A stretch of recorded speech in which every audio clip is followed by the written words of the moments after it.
No to jest dzisiejszy nasz bohater.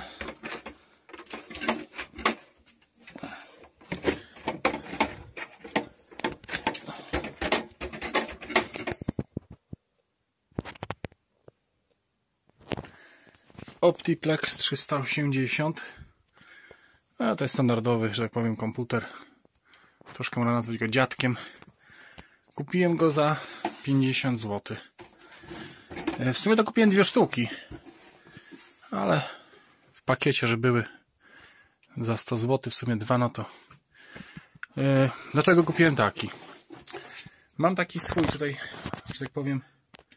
No, zresztą widzieliście na filmiku, USB wstawiłem 3.0. Swój komputer. To jest akurat Optiplex 745. Mam dużo pamięci DDR2. No i wymyśliłem sobie, że jak kupię taki komputer, coś podobnego, jakoś 745, jakiś może 330, coś takiego, coś koło tego w każdym razie, że można pamięci DDR2, których mam naprawdę mnóstwo, wykorzystać. Kupiłem 2 takie, 330. Ale jak przyszło, okazało się, że są 380. I problem jest taki, że no niestety, mając pamięci, dalej one zostaną, a z tym no po prostu nie mam co zrobić, kurczę, brzydko mówiąc. I taki niedosyt został. Oczywiście otwieramy. Co można tutaj zrobić, zadziałać, jak ulepszyć? No już pewnie każdy o tym wie.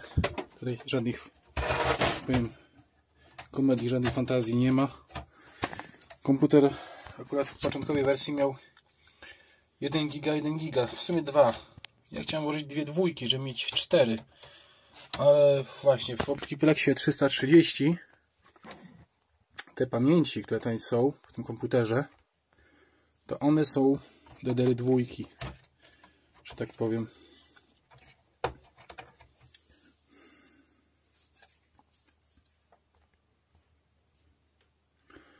A w 380 są DDR3, a w 330 DDR2. Dwójek mam dużo, trójek no niestety nie mam. Pożyczyłem 2 gigową, żeby było przynajmniej chociaż 3 chwilowo. Dzwoniłem do sprzedającego, okazuje się, że sprzedający nawet nie wiedział po prostu. Sprzedawał, bo sprzedawał. No, miało być 330, ale u niego 330 i 380 to jest jedno i to samo, niczym się nie wyróżnia. Dla niego się nie wyróżnia, dla mnie no problem, bo teraz trzeba kupić pamięci 2 gigowe, żeby mieć te przynajmniej 4, więc to co miałbym, to co mamy do wykorzystania, teraz będę musiał, no właśnie, nawet za te grosze, no niestety kupić. Także jak dla mnie nietrafiony zakup, jak zwykle ktoś źle błędnie wystawił. Nie mam za złe, bo dla kogoś to wszystko jedno. Czy to takie, czy takie, ważne, że się chce pozbyć, no po prostu, no, nie ma co ukrywać, jest to już przeżytek archaiczny, że tak powiem, ale do internetu w zupełności wystarczy. No nic, kupiony z zamiarem żeby włożyć, mam jednego kłada 6600, ale kolega mi zaproponował, że może Xeona wsadzić. I rzeczywiście są takie BIOSy na Xeona. I będzie taka opcja dzisiaj, żeby tego Xeona jednak zamontować. Nie wiem, czy ktoś widział filmiki, nie widział. Ja będę może jednym z pierwszych, nie wiem, który zrobi to od zera. Ale podejrzewam, że już nieraz widzieliście.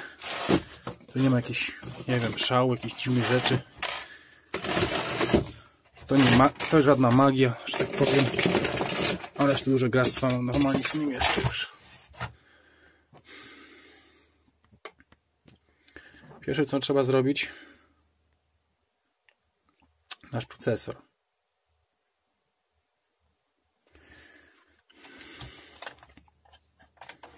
To jest jakiś Celeron.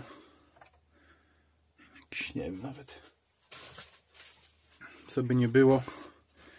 Nie przewiduję z nim żadnych większych przygód. Kiedyś to może był komputer, teraz to już niestety, ale to Windowsy. Co to było?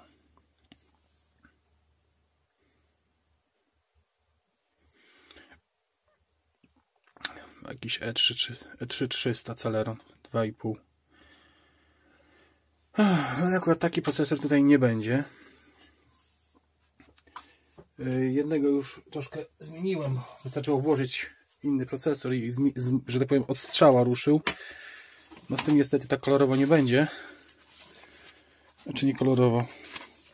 Może nie w takiej cenie, o tak nazwijmy to. Sprzedający mi zadeklarował, że za jakieś grosze mi podeśle te dery trójki i dwójki. Kurczę, no ale co ja mam robić z tymi dwójkami, co mam? Także dalej będę je trzymał. Wyczyszczone. Opcja jest taka. To jest socket 775. Ale już tak się naczytałem, że tak powiem, zabezpieczyłem. No i mam taki, no to się powiem, że może zwiększy sprzedaż temu komuś, kto ma takie procesory, nie wiem. X3323 i to jest 4 razy 2,5 Xeon. No niestety samo włożenie tak od razu, tak jak on widzimy, no niestety to nie zadziała, gdyż producent Intel to producent miał nasrane w głowie, że zrobił dwie różne wersje, niby to samo, ale w dwóch różnych wydaniach. Serwerowy i dla użytku, nie wiem, budżetowego, biznesowego, jak zwał, tak zwał. Procesory ogólnie z pozoru niby się niczym nie wyróżniają. Mają tylko inne wycięcia, czyli to wycięcie, żeby włożyć do soketa, do podstawki, jest w innych miejscach. Nawet fizycznie, jak się przyjrzymy,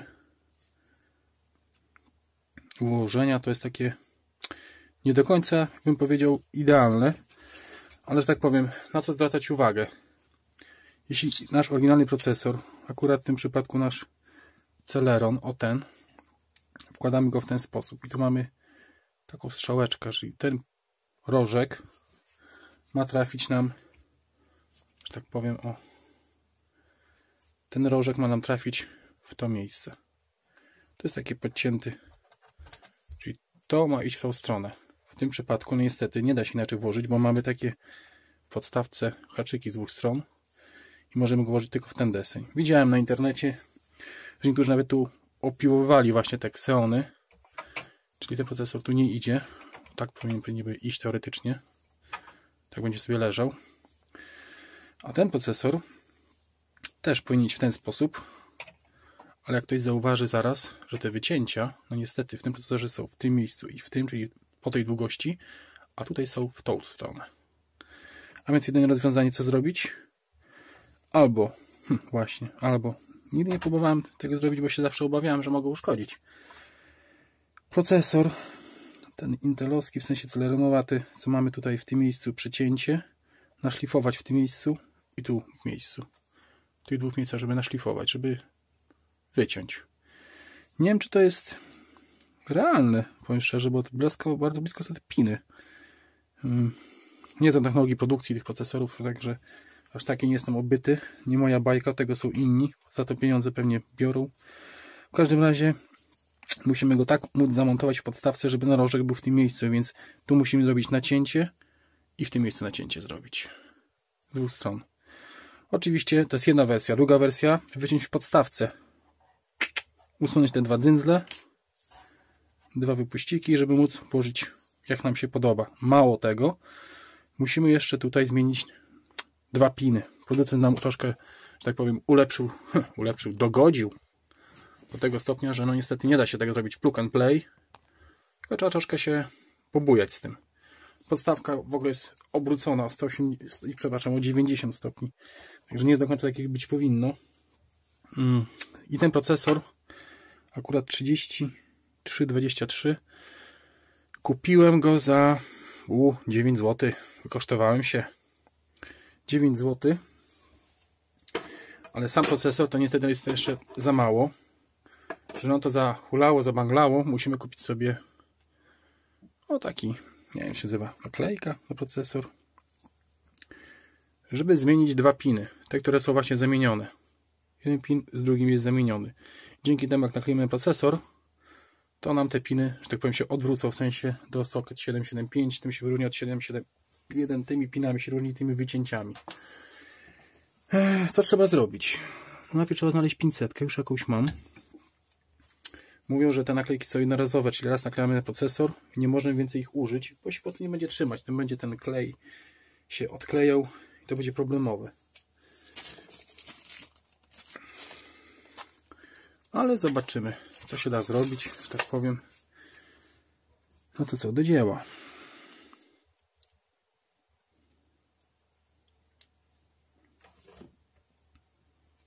Tak jak widzimy, mamy to. Intel Celeron.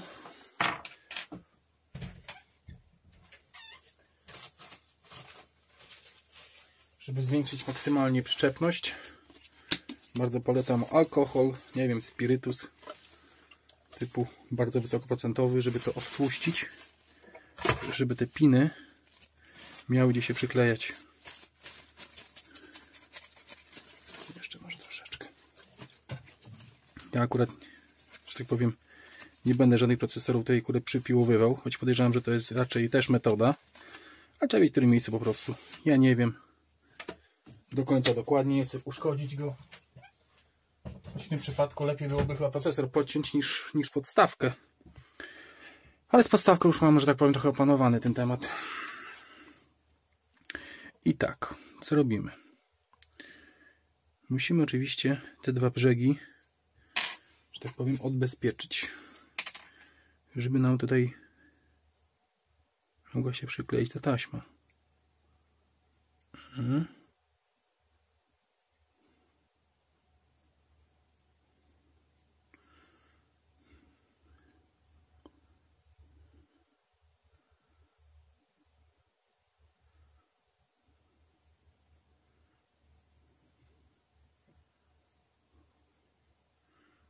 Wyobraźcie sobie, że jakiś kłaczek mi tu wleciał. No dobra. Jest ok. I powinniśmy go złapać w ten deseń. Przepraszam, nie widać przy aparacie. O. Nic, będę musiał jakoś tak poziom ustawić, przynajmniej w tym miejscu chyba. Wybaczcie, że nie będziecie może widzieć tego wszystkiego dokładnie. Trzeba to tak ustawić, żeby to troszkę na oko, także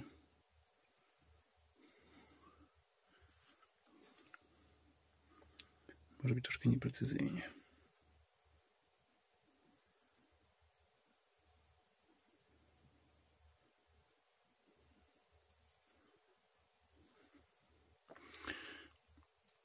Tak to powinno być. Plus minus. Oględziny, czy jest dobrze. Przyklejamy. Możemy tam minimalnie jeszcze to troszkę skorygować. Jak siedzi na swoim miejscu. A chyba siedzi. Przyduszamy delikatnie. I ten klej się przykleja, że tak powiem, z całą swoją siłą do tego odtłuszczonego procesora. Czasami jest takie coś, że też może być niedokładnie przyklejony i ma to ogromny potem wpływ w działaniu, bo okazuje się, że jednak jest przesunięcie dosłownie minimalne. Procesor jest niewykrywany tak jak trzeba. I tak jest zrobione to w tej chwili, jak widać. Naklejone. Czyli teoretycznie mówiąc, te dwa piny są zamienione miejscami. Ten i obok tego. Między sobą. O, taka ciekawostka producenta, żebyście pewnie nie mogli wsadzić Xeona do zwykłego i odwrotnie. To jest sprawa z podstawką. No, z podstawką niestety. To ja wam powiem. Ręka mi drży, telefon mi drży.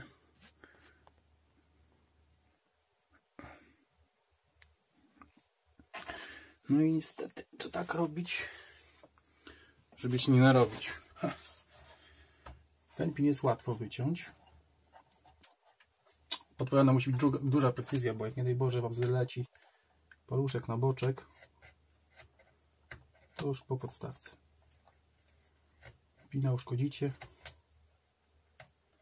i po robocie.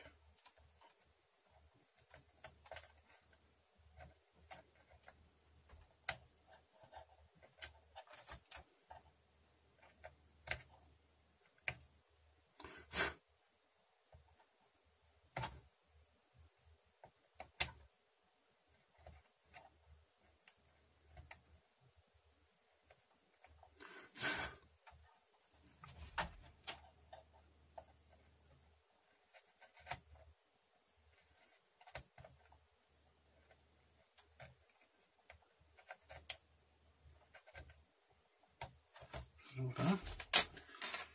Coś bardzo wąskiego, może pincetką.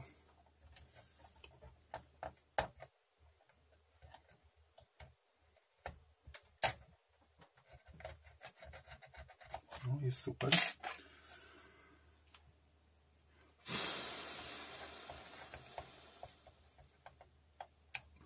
Jest ok.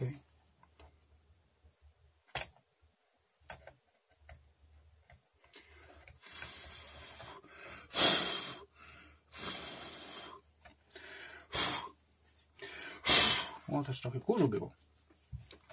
Jednego pina nie mamy. Bym powiedział tego łatwiejszego. Drugi jest po drugiej stronie. Drugi jest trochę trudniej. No niestety też trzeba sobie z nim poradzić.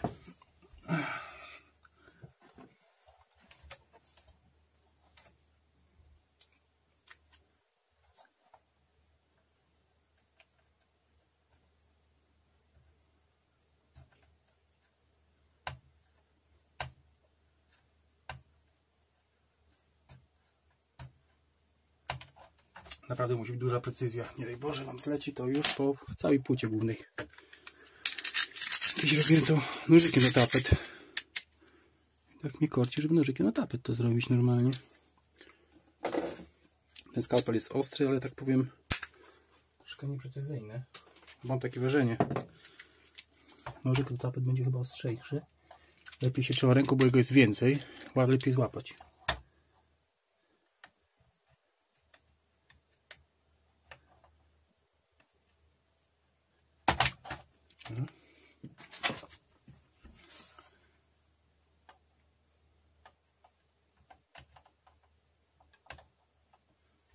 Delikatnie na lewo, delikatnie na prawo. I już chyba jest nasz.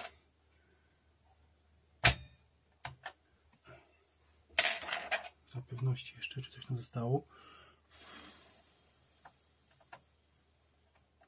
Nie, jest ok. Ale to musi być idealnie wycięte, żeby tam nic nie wystawało.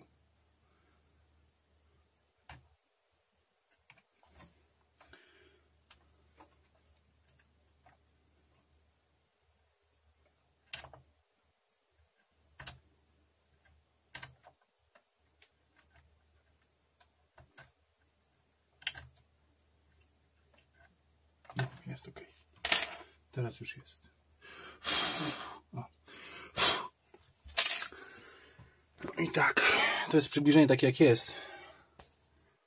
Ale myślę, że możemy nawet tak to zrobić.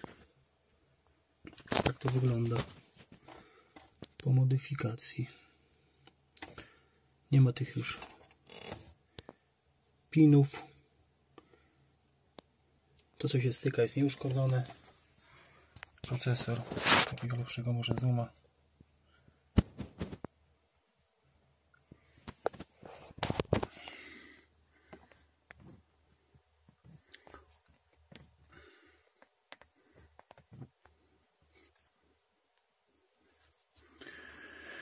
No i co? Wkładamy. Ten pin, tak jak mówiłem, idzie do tego ściętego rożka. Czyli teoretycznie w ten sposób.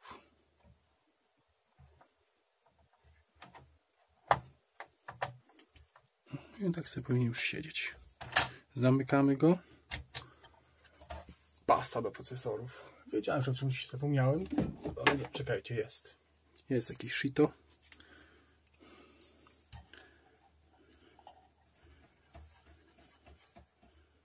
Wygląda jakby nie do procesora, tak jakby nie wiem, coś się chyba pomieszało mu.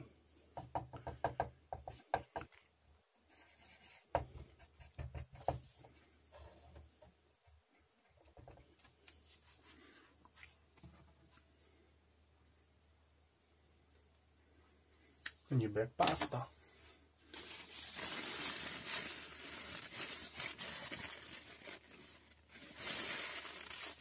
Nie no, jednak to jest pasta. Mi się wydawało, że jakieś takie to niepodobne. Pasowałoby to rozsmarować czymś ładnie. Ale niestety jakiegoś woreczka szukam. O, mam woreczek.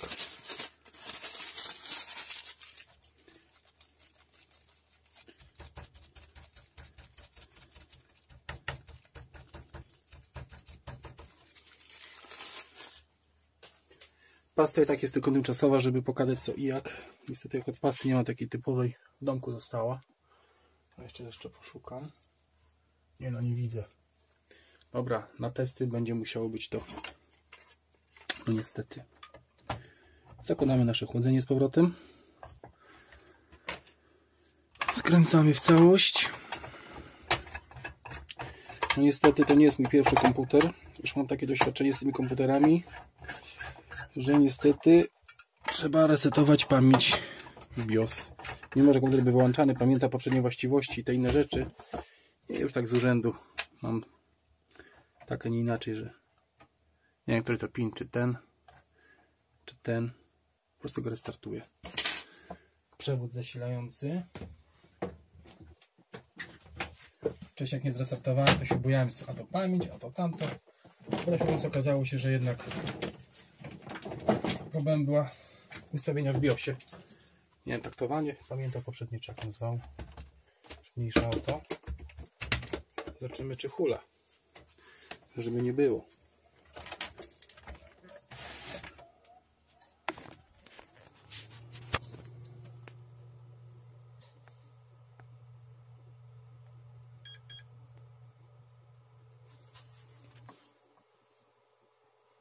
Jeden, dwa, trzy. Coś tam się zatrzymało.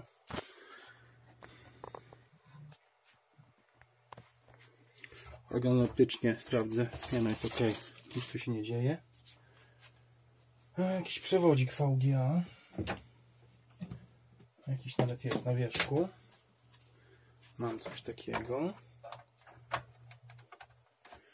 I ostatnio tutaj jeszcze sprawdzałem, co to jest. Zgrzewareczka. Odpinamy zgrzewarkę. Jakiś monitor muszę podpiąć. Akurat pod ręką ten telewizor jest, ostatnio naprawiałem. Co mi zostaje, że tak powiem, na stanie. Bo fajny jednak jest. Mimo że połamany, to jest fajny. I to wejście VGA. Ma dużo ustawień, dużo wejść.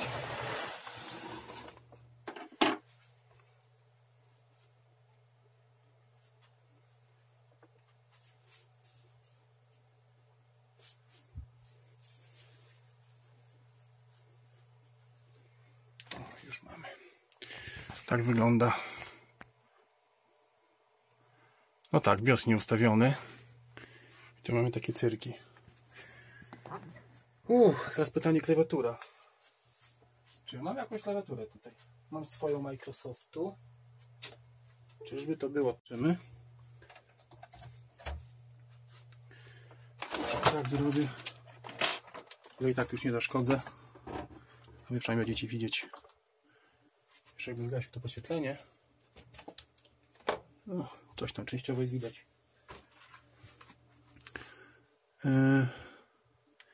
Ja tu mam zrobić co? F1. F2. Naciskamy F2.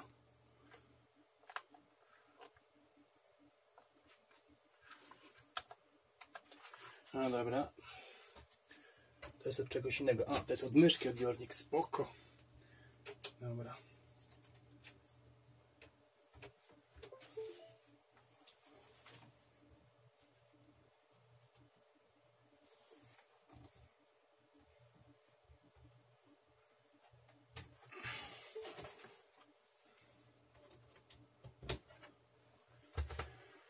Dobra, mamy klawiaturę F2 i ustawienia w BIOSie.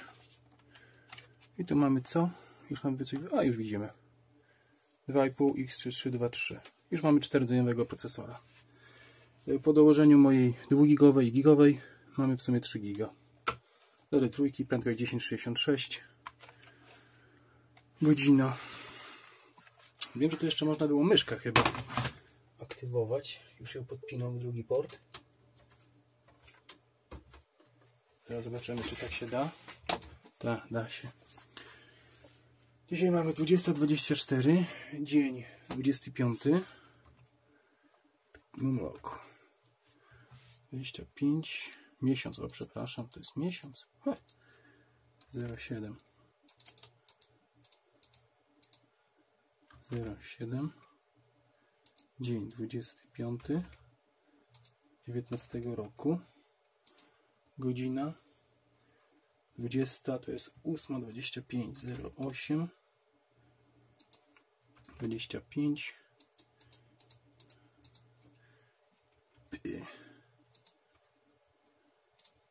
PM. Już mamy. Zobaczymy, czy to działa od razu. Od razu. Dyskietek tu nie mamy. Z onboard, czekaj chwilę, to tak. Onboarda nie chcę. USB SATA, dobra, czy to może zostać. Onboard SATA hard drive. Dyskietki nie mamy. Dysk. Ten dysk też nie jest taki idealny. Akurat ten, co jest włożony, bo to jakaś taka podstawowa sprawa, że tak powiem.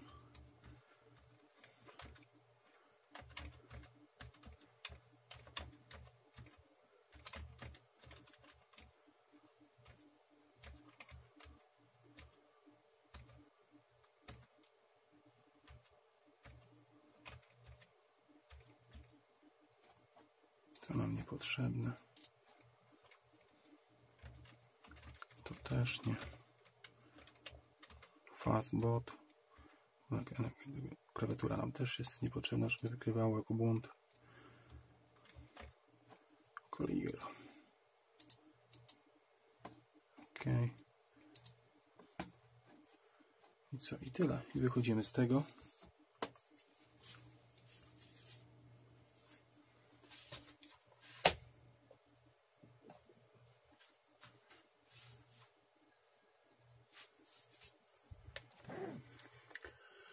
To oczywiście zrobiłem upgrade z 7 na 10. Tylko była taka możliwość i skorzystałem z niej. Niewłaściwy tryb, zalecany tryb. No monitor wcześniej, komputer jeszcze był podłączony pod inny monitor i stąd może to jest, ale najważniejsze, że cała reszta działa. O to chodzi.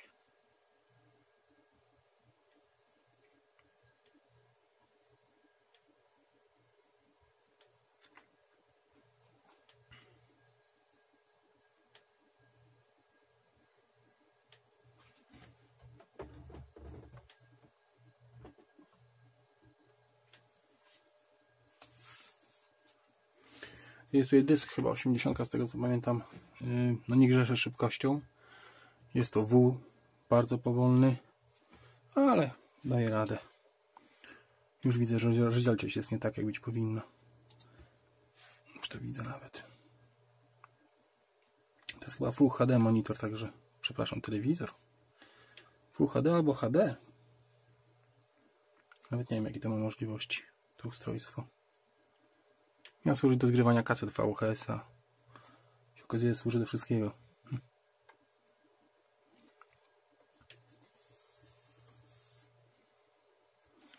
1900 na 1200. No faktycznie jest nie tak jak być powinno. No to jest Full HD, widzę akurat. Odśwież. Jeśli to jest monitor, powinien mieć funkcje monitorowe jakieś, nie? Chyba. Mam do niego pilota. Picture size szeroki, 4×3, szeroki. No to faktycznie się postarali. Tyle ustawień zrobili. Ale mnie nie satysfakcjonuje ta rozdzielczość, bo to chyba nie jest to.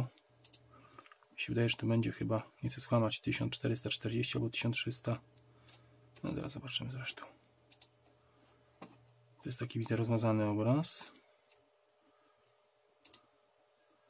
To też nie jest to. To na pewno nie to.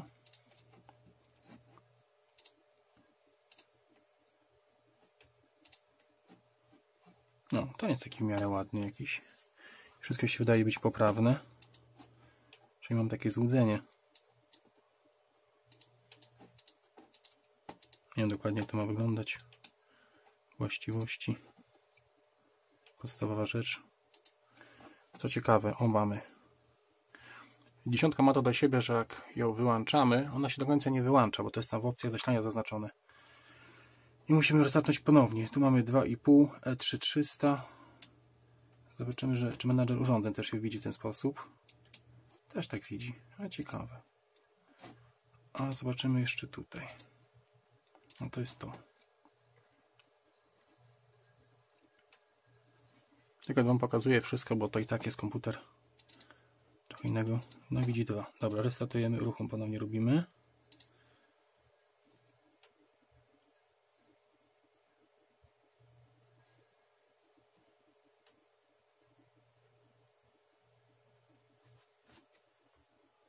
Coś tam obraz znikł, widzę.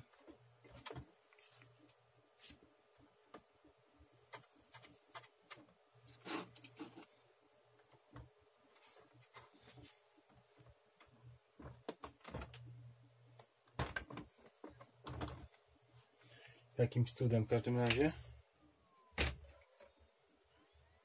O, nie ten kabel wyciągnąłem. Komputer startnąłem. Przypadkowo.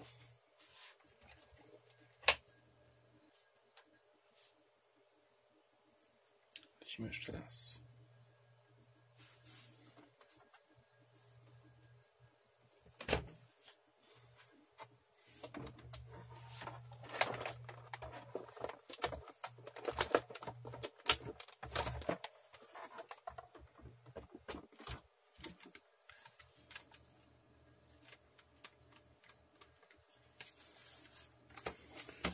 Telemetr nie współpracuje z tym, widać, komputerem. Ma się źle, że tak powiem. Niestety trzeba mu inny dać. A inny, no mam taką padlinę. Jakiś stary serwisowy, można powiedzieć, ale takie wejście akurat ma. Będzie musiał być taki.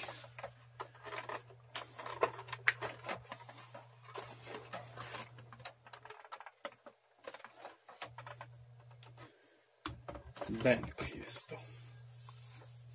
Out of range. No ładnie.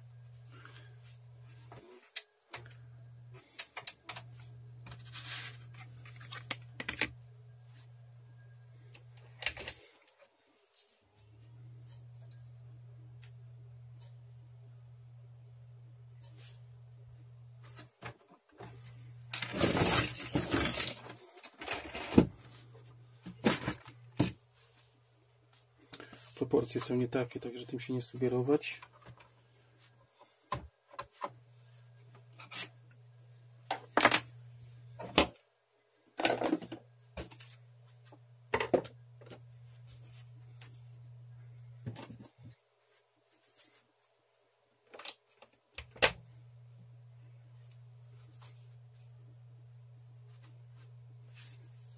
To chyba dużo światło razi. No i duże i małe w sumie.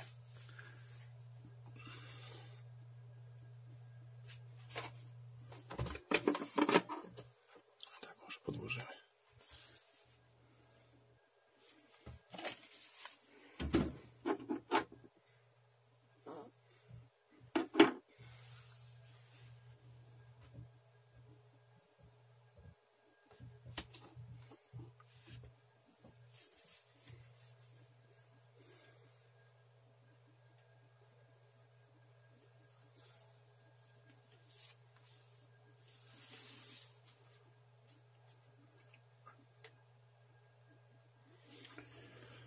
No dysk powala na kolana prędkość, także to muszę przyznać. Słychać go, widać jak rzęzi. Ale docelowo ma być jakiś dysk SSD w przyszłości, także to też nie jest problem. Na razie to później się zobaczy.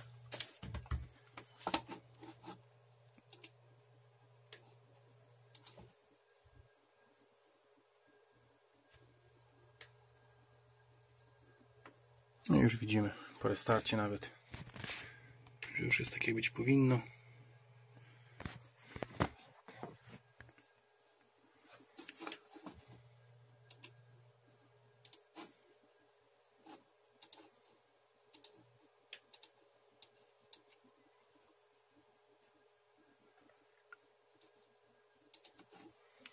No i tak ten komputer się ma.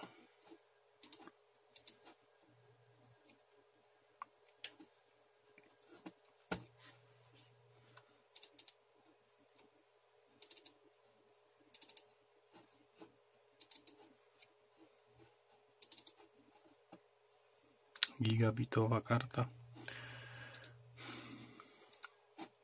No i legalny Windows każdy, to jest najważniejszy. Do jakiegoś firmy czy coś, to jak znalazł wersja Pro, czyli maksymalna. No i co? I tyle. Cały to upgrade tego komputera. Myślałem, że może go oddam w cholerę, bo to kurde, jednak DDR3 to nie jest moja bajka. Mam w swoim 8 giga 2x4. Chciałem mieć przynajmniej 4 i tak nie wiem, miałem u siebie go założyć, zamontować w sensie, ale no, jest większy, fajniejszy, bardziej obszerny, więcej wejść. No, z pamięcią jest niepraktyczny. Nie wiem, czy 4 może obsługuje, nie mam pojęcia. No to co, wyłączamy komputer już. Klikamy. Zamykanie.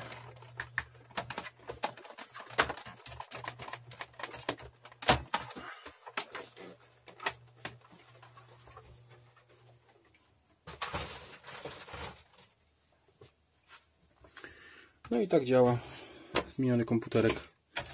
Tu jeszcze i tak nie będę do końca jeszcze zakręcał tego. Jak trzeba było, trzeba pastę zmienić na taką jak trzeba, jak być powinna. Żeby mieć pewność, że jest tak jak trzeba. Te pendrive'iki, wszystkie wariaty wyłączamy. No i co? I to cała zmiana całego naszego komputera. Także zakup za 50 zł, procesor dyszkę. Naklejka do procesora kosztowała mnie chyba, nie chcę skłamać, chyba 3 zł. Także za 13 zł już mamy komputer, tak powiem. Procesor, oczywiście procesor bez kosztu wysyłki, bo kupiłem tych procesorów jednak troszkę więcej. Były tanie. Mimo, że jednego przerobiłem, już innych nie zamierzam. Ale tak jak widzieliście, cała to historia zmiany tego procesora. Także jak macie zdolności manualne, nie boicie się, że spierdzielicie sprzęta, to jak najbardziej polecam taką zmianę. To nie jest komputer do gier, ale do internetu. 4 rdzenie, 4 razy 2,5 z tym procesorem naprawdę wystarcza. YouTube, Full HD, te sprawy daje radę. No to 50 zł plus procesor, nie będzie z robocizną 100 zł. Za 100 zł taki komputer kupić naprawdę jest ciężko. Oczywiście dysk jest wolny, to nie będę tutaj nic ukrywał. Jest jakaś taka na sztukę, nie za szybkie. Mamy jedno złącze jeszcze wolne, gdybyśmy chcieli podłączyć kartę graficzną, może USB 3.0, też taki pomysł jest. Jakieś inne PCI złącze, jakieś widać dodatkowe coś, dwa inne jakieś rozszerzenia. Dyskietki są w ogóle nielutowane. To jest w ogóle ciekawa opcja z tymi dyskietkami, bo tutaj no nie ma tego, tu już jest, widzę takie coś, jakieś złącze. Nie wiem, wygląda jak USB 3.0, ale to takie może wrażenie tylko sprawia. Pinu jakiegoś od jednego też nie ma, więc no coś to jest. Trzeba by manualu poczytać. W swoim mam 4 banki pamięci, ale to jest inny model. 745, tak co ja pamiętam. Tutaj akurat tylko 2. I sobie bym powiedział, że to by chyba już nawet wystarczyło. No. I tak ma się ten komputer. Tu jest góra, tu jest dół.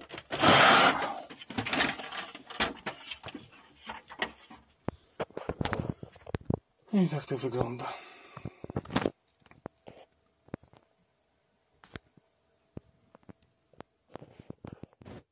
Kończymy na dziś.